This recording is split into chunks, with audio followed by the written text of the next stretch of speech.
كيف تستغل حركة يديك تبدا تحكي. نعرفوا برشا عباد وتنجم تكون انت منهم انه كي يبداو يحكيو يستعملوا يديهم، معناتها يحكيو بيديهم بلغتنا احنا الدارجه. هذاك في الفيديو نتاع اليوم باش نعطيكم ديزاستوس كيفاش تستغل الحركات هذوما باش تقوي الكاريزما نتاعك والحضور نتاعك. تبعني في فازة المونتاليست. نقول لكم كيفاه. اول حاجه لازم نبعدوا من الحركات الزايده اللي تسميو لجيست بارازيت، مثلا حكينا الراس ولا صبعك في خشمك ولا تبدا تحك في بلايص من بدنك.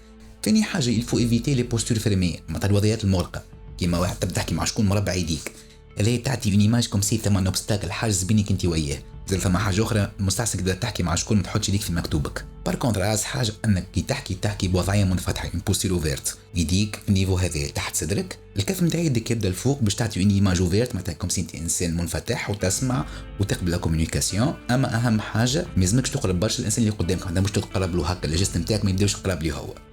وإل سوفيس نسبة بالحركات هذوما باش تطلع على نيفو واحد اخر، انك انت تنجم بالحركات هذوما تاكد الراي نتاعك ولا الفكره نتاعك.